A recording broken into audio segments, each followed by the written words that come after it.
Hello everyone, Dr. Amanda here, and today we're going to be discussing stress, right? So people who are stressed or overwhelmed, they are less likely to engage in healthy habits.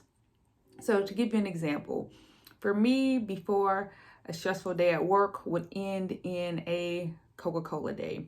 I remember calling my sister several times at the end of a work day and saying, "Girl, it's a Coca-Cola type of day." And, I had this so bad that I would have Coca Cola on standby stock. I would know which stores had my favorite Cherry Coke Zero. That was my thing at the end before I gave up soda completely. But some of us choose like alcohol. A lot of people I know, they're like, oh, I just need a glass of wine before I go to bed because it's been a stressful day, or even more alcohol. Or some of us have smoking habits that we're like, okay, I'm just stressed. I go out on a break, I smoke a cigarette, whatever it is. Most of the time, if we're stressed or overwhelmed, we're engaging in unhealthy habits. So, stress activates a complex series of hormones like adrenaline, neuropeptides that actually alter our cardiovascular system and metabolic function in the body. And chronic stress may cause suppression of our immune system and long term organ and tissue damage. No one wants that, correct? We always talk about how we can stay healthy, and most of the time we talk about nutrition and exercise. And a lot of us know that we have stress, and we just know that it can build up over time. Most time, people don't have these issues if they just have a stressful day or something that goes out of the ordinary. Most of the time, it's a buildup. So it's like a little thing here, a little thing there, a little thing here, and it just kind of adds up. And then all of a sudden, it's like that saying, it's the straw that broke the camel's back. It really wasn't the straw, it was everything else that was piled upon it, right? So, what can we do to try to relieve stress so it doesn't become chronic stress or an overwhelm and build up in our system, right? So, I'm just going to share with you 3, maybe 4 ways of how I reduce my stress level now so I don't end up with a chronic stress situation to where I'm just overwhelmed. The first one is I start out my morning with prayer and meditation. And you may have heard me talk about this before. If you follow me on social media, you may see that I provide inspirational Bible quotes or scriptures, and that's what I use. And I've actually been taught recently how to meditate more. And first off, on the scriptures. So I usually pick a scripture for the day and write it down and just pray about it. And it's usually something that is going on in my life at that time. So one of my favorite those scriptures is I have plans for you, plans to prosper you and not to harm you, plans to give you a hope in the future. Jeremiah 29:11.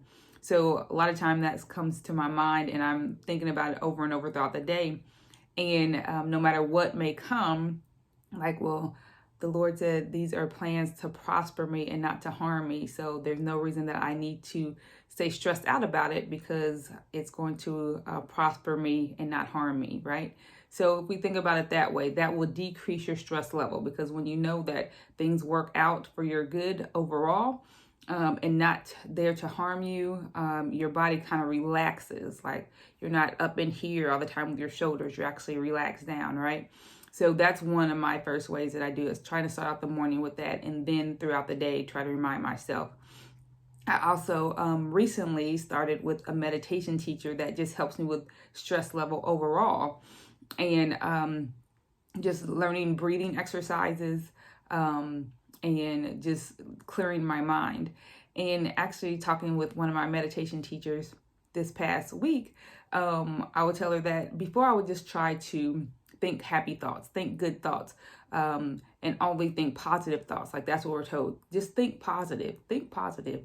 I said, well, if you have, so many millions of thoughts going on in your mind every day, and there's so many negative, just trying to throw a few positives in there is like trying to spray what we said, air freshener that's like just smells like roses and gardens on poo, or bad clothes or something, bad smelling clothes or something, or a bad odor in your home.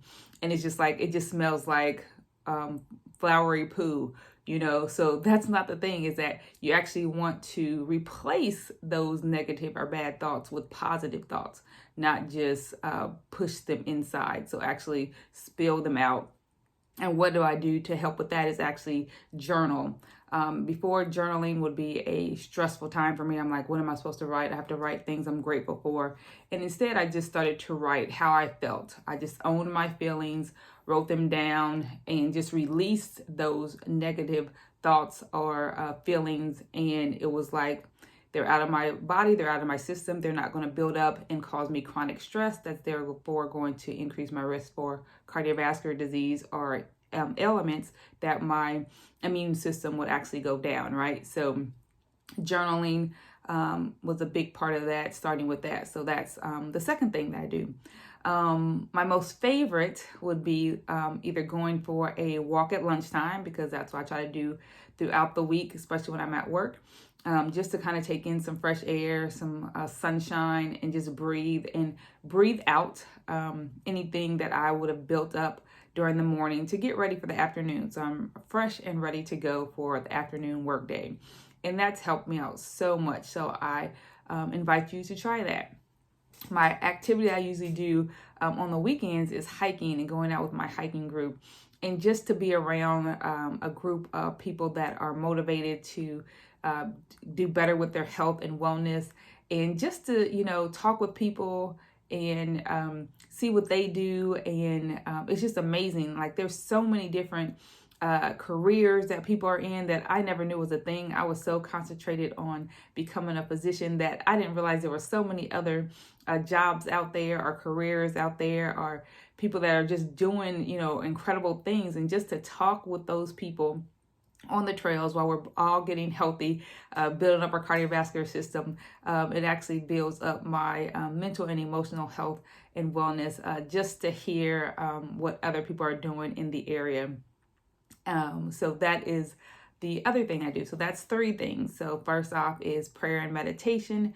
Next is journaling. And then finally, or the third thing was walking during lunchtime or hiking on the weekends, which I said was incredible. My bonus thing, which if you follow me at all, you'll know that I love sleep. Sleep is a great way to reduce stress. So you want to make sure that you are getting the adequate amounts of sleep. And on other videos, I talk about the importance of sleep and how you can get a good sleep routine. But we definitely need to make sure we're sleeping, because if not, that also builds up stress for us, and it's just like a vicious cycle. So I invite you to look for ways that you can reduce your stress, or feel free to pick any of the 4 things that I actually listed and try to do them on a regular basis. Definitely subscribe to the YouTube channel, and I look forward to hearing of how you have reduced your stress level, so therefore you are not chronically stressed and causing problems with your body. All right, blessings and health to you all. Bye-bye.